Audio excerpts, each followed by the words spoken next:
అప్పుల బాధలు వెంటాడుతున్నాయా? అయితే 6 JVR వారి జాతిరత్నాలు ధరించండి. హాయ్, వెల్కమ్ టు మనం టీవీ. మన టీవీ మన కోసం. తాడిపత్రి రాజకీయ రచ్చ, దాని తాలూకు సెగ మరోసారి అనంతపురం జిల్లా కేంద్రాన్ని తాకింది. పోటాపోటీ ఫిర్యాదులతో మరోసారి రాజకీయ వేడి రాచుకుంది. నియోజకవర్గంలో జేసీ ప్రభాకర్ రెడ్డి, పెద్దారెడ్డి వర్గీయుల మధ్య జరుగుతున్న గొడవలు అందరికీ తెలిసినవే. ఇక్కడ దశాబ్దాలుగా ఆధిపత్యం చెలాయిస్తున్న జేసీ కుటుంబానికి 2019 ఎన్నికల్లో తొలిసారి ఓటమి ఎదురైంది. వైసీపీ హయాంలోని 5 ఏళ్లు జేసీ కుటుంబం సభ్యుల మీద పలు కేసులు నమోదయ్యాయి. అయినప్పటికీ అప్పట్లో తాడిపత్రి మున్సిపాలిటీని టీడీపీ గెలుచుకుంది. ఇక ఆ 5 ఏళ్ల పాటు కేసులు ఎదుర్కొంటూ దాదాపుగా ఒంటరి పోరాటం చేశారు మున్సిపల్ చైర్మన్ జేసీ ప్రభాకర్ రెడ్డి. ఇక 2024లో పరిస్థితులు మారిపోయాయి.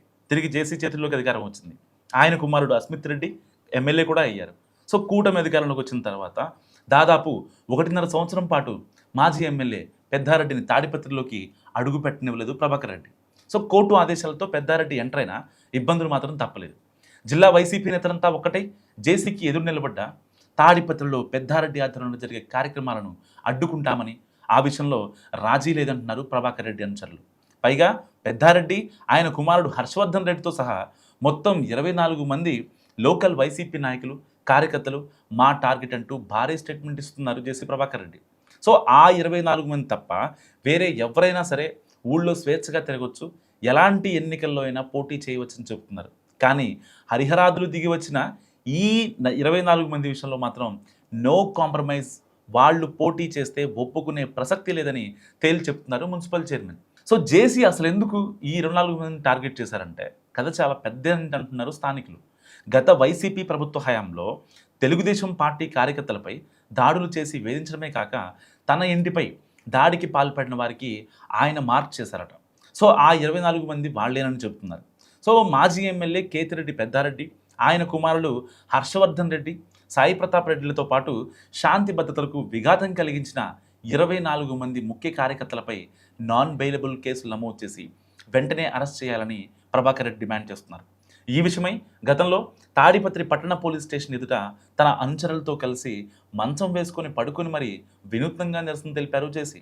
ఆయన తీరుపై జిల్లా ఎస్పీ కార్యాలయం వద్ద పెద్దారెడ్డితో పాటు వైసీపీ నాయకులు ఆందోళన చేశారు. ఇక ఇప్పుడు మరోసారి ప్రభాకర్ రెడ్డి టార్గెట్ చేసిన ఆ 24 మంది కలిసి జిల్లా కేంద్రంలోని ఎస్పీ కార్యాలయం వద్దకు వచ్చారు. ఎమ్మెల్యే అస్మిత్ రెడ్డితో పాటు ఆయన తండ్రి ప్రభాకర్ రెడ్డి నుంచి తమకు ప్రాణహాని ఉందని ఫిర్యాదు చేశారు వైసీపీ ముఖ్య కార్యకర్తలు. కొన్ని రోజులుగా జరిగిన ఘటనలను వినతిపత్రం రూపంలో ఇచ్చారు. 24 మందిని టార్గెట్ చేశామని ఓపెన్గా చెబుతున్నా పోలీసులు పట్టించుకోవడం లేదన్నారు వైసీపీ నాయకులు. మరోవైపు ఇదే అంశంపై టీడీపీ నేత, తాడిపత్రి మున్సిపాలిటీ మాజీ వైస్ చైర్మన్ పేక్షావలితో పాటు మరికొందరు నాయకులు అదనపు ఎస్పీని కలిశారు.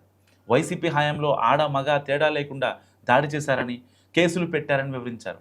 హైకోర్టు ఆదేశాలు పాటించకుండా ఇష్టానుసారం వ్యవహరిస్తుంటే మేమెందుకు చూస్తూ కూర్చోవాలని నిలదీశారు. సో ఆ 24 మంది తప్ప వేరే ఎవరైనా మీటింగ్ పెట్టుకోవచ్చని, వారు వస్తే తాడిపత్రిలో శాంతి భద్రతలు అదుపు తప్పుతాయని అంటున్నారు. ఇలా జేసీ ఆ 24 మంది అంటూ గత కొన్ని రోజులుగా చేస్తున్న వ్యాఖ్యలు తాడిపత్రిలో పొలిటికల్ హీట్ పుట్టిస్తున్నాయి.